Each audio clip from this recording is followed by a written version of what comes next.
भारत की प्रादेशिक सीमा। तो अभी हम पढ़ रहे हैं भारत की प्रादेशिक सीमा।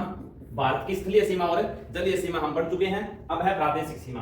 तो प्रादेशिक सीमा को समझने के लिए एक बार अपने मानचित्र में हल्का सा देख लेते हैं।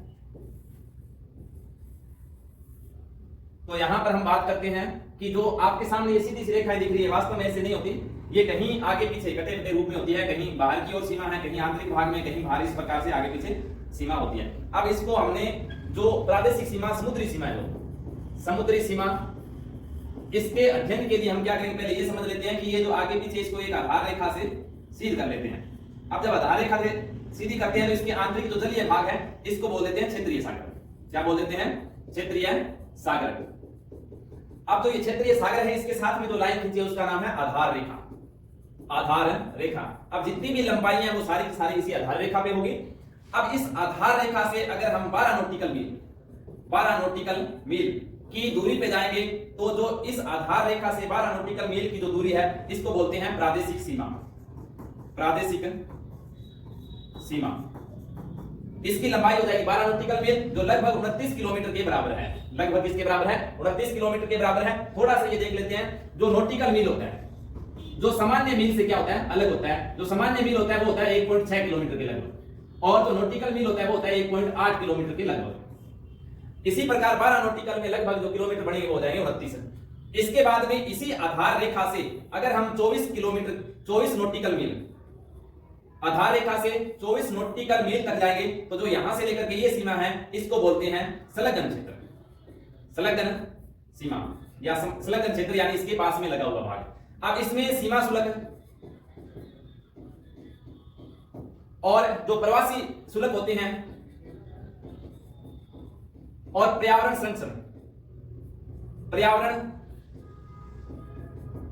संरक्षण के जैसे कार्य किए जाते हैं। ये जो मुख्य काम इसके 3 क्षेत्रों में कार्य होते हैं। इसके बाद में जो आगे का क्षेत्र है, यहां से लेकर के 200 नॉटिकल मील, कहने का मतलब आपका आधार रेखा से 200 नॉटिकल मील का क्षेत्र है, इसको बोलते हैं अनन्य आर्थिक क्षेत्र। अनन्य आर्थिक क्षेत्र। ये अंतरराष्ट्रीय नियमों के तहत सीमाएं निर्धारित की गई है। कहने का भाव ये है कि जो आपकी स्थलीय सीमा है, स्थलीय सीमा आपकी गुजरात, इस प्रकार स्थलीय राज्यों से लगती हुई पश्चिमी तटीय क्षेत्र, पूर्वी तटीय क्षेत्र और पश्चिम बंगाल तक, जिसकी कुल लंबाई है 11,098 किलोमीटर। अब जो ये 11,098 किलोमीटर है, ये स्थलीय जो तटीय क्षेत्र हैं, मुख्य भूमि के इनकी, और लक्षद्वीप और अंडमान निकोबार सब की मिला के हैं 11,098।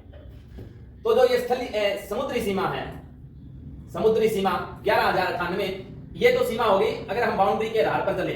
यहां की पूरी बाउंड्री, लक्षद्वीप की पूरी बाउंड्री और अंडमान निकोबार की पूरी बाउंड्री। लेकिन जो इस प्रकार से भारत का या किसी भी देश का क्षेत्र कहां तक होगा, उसके लिए ये सीमा निर्धारित की जाती है, जो प्रादेशिक सीमा कहलाती है, जिसमें सबसे पास का इलाका, जैसे यहां से 12 नॉटिकल मील का क्षेत्र, वो तो हो जाएगा कौन सा? प्रादेशिक क्षेत्र। और इसके बाद में सीमा हो जाएगी फिर 24 नॉटिकल मील का एरिया हो जाएगा, वो संलग्न सीमा क्षेत्र हो जाएगा। इसके बाद में आपका 200 नॉटिकल मील का वो कौन सा हो जाएगा? अनन्य आर्थिक क्षेत्र। इसी आधार पर किसी भी देश के पास की तटीय सीमा होती है। इसके बाद में अगर हम बात करें इसके साथ में, तो कुछ चैनल है। क्या है? चैनल। तो चैनल के बारे में हम आगे देखते हैं।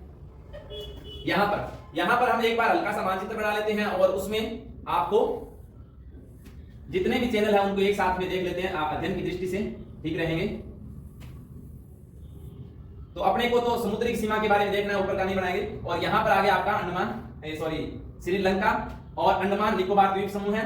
तो यहां पर आता है कोको चैनल, उत्तरी अंडमान, मध्य अंडमान, दक्षिणी अंडमान, लिटिल अंडमान। ये थोड़े से बड़े हो गया, तो इसको अपने हटा लेते हैं। तो कोको चैनल के पास में आ जाएगा उत्तरी अंडमान, इसके बाद में मध्य अंडमान, दक्षिण अंडमान, लिटिल अंडमान और कार निकोबार, इसके बाद में ननकोरी, इसके बाद में ग्रेट निकोबार। ग्रेट निकोबार के बाद में आता है सुमात्रा, इंडोनेशिया का इलाका। इसके बाद में यहां पर आप क्या आ जाएंगे? लक्षद्वीप, और लक्षद्वीप की राजधानी कवरत्ती, यहां पर मिनिकोय, और यहां पर एक देश है जिसका नाम है मालदीव। अब देखेंगे ये जो अलग देश है, इंडोनेशिया और ये हो गया भारत, इन दोनों के बीच में जो चैनल है वो है 6 degree channel. 6 degree channel.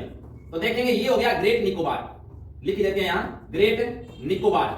Great Nicobar और सुमात्रा जो हिस्सा किसका है? इंडोनेशिया का। अब हम कह सकते हैं कि भारत और इंडोनेशिया के बीच जो चैनल है वो हो जाएगा 6 डिग्री चैनल।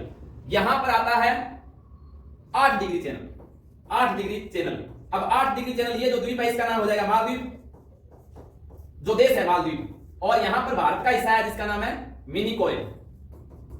भारत, आप कह सकते हैं कि भारत और मालदीव देश के बीच में कौन सा चैनल है? 8 डिग्री चैनल। और मिनिकॉय और मालदीव के बीच में कौन सा है? 8 डिग्री चैनल। ये लक्षद्वीप, और लक्षद्वीप की राजधानी है तो कवरत्ती, और मिनिकॉय, कवरत्ती और मिनिकॉय के बीच में है आपका 9 डिग्री चैनल, 9 डिग्री चैनल। इसके बाद में हम बात करें तो कोको, जो कि म्यांमार का है, कोको द्वीप। कोको द्वीप किसका है? म्यांमार का। और यहां पर म्यांमार और इधर आ जाएगा उत्तरी अंडमान, इनके बीच में जो चैनल है इसका नाम है कोको चैनल, कोको चैनल। तो कोको चैनल किसके बीच में? म्यांमार और इधर आपका भारत के बीच में। अगर स्थान की बात करें तो कोको द्वीप और उत्तरी अंडमान के बीच में। तो कोको द्वीप और उत्तरी अंडमान के बीच में जो चैनल है उसका नाम क्या है? Coco Chanel. अब यहां पर था आपका मध्य अंडमान, दक्षिण अंडमान, लिटिल अंडमान, तो यहां लिख लेते हैं लिटिल अंडमान। और नीचे की तरफ आ जाएगा आपका, यहां पर आ जाएगा लिटिल अंडमान और car Nicobar, car Nicobar, car Nicobar. Little Andaman और कार निकोबार के बीच में जो चैनल है इसका नाम क्या है? 10 डिग्री चैनल, 10 डिग्री चैनल। अगर हम बात करें तो अंडमान और निकोबार, अगर अंडमान और निकोबार की बात करें, इन दोनों के बीच में कौन सा चैनल है? तो आ जाएगा 10 डिग्री चैनल। और अगर स्थान विशेष की बात करें, लिटिल निकोबार और कार निकोबार के बीच में कौन सा चैनल है? 10 डिग्री चैनल। इसके बाद में हम बात करते हैं यहां पर, तो ये आ जाएगा श्रीलंका, श्रीलंका। और इधर आ जाएगा भारत। भारत और श्रीलंका के बीच में जो चैनल है उसका नाम है पाक चैनल, या फिर हम इसको बोल देते हैं पाक जलदमरू या पाक जल संधि। तो इसके बाद में भारत की स्थिति विस्तार के बाद में बात करें, चैनल की बात करें या बाकी क्षेत्र की बात करें, तो ये अपने आज इतना ही रहेगा। बाकी अपने कल की क्लासों में देखें हमने क्या क्या पढ़ लिया, इसका एक बार दोहरान कर लेते हैं। तो प्रादेशिक सीमा होगी, जिसमें समुद्र के पास की सीमा है जिसको क्या बोलेंगे? प्रादेशिक सीमा। उससे 24 नॉटिकल मील तक है संलग्न क्षेत्र। उसके बाद का क्षेत्र आर्थिक, अनन्य आर्थिक क्षेत्र। इसके बाद में हमने ये पढ़ लिया तटीय सीमा जो नए सिरे से थी, और भारत की तटीय सीमा वर्तमान में सीमाएं चेंज हो चुकी है, जो वर्तमान नियम के तहत प्रत्येक 10 वर्ष बाद ये सीमाओं का माप होगा, जो आगे रहेगा। आगे ये हमने क्लास में पढ़ लिया है, भारत की सीमाएं हो गई। इसके बाद में बात करें अपने तो प्रमुख सामान्य जानकारी है उसकी बात कर ली। इसके बाद में हमने जो आज की क्लास देखी है, ठीक है, तो आज हम इतना ही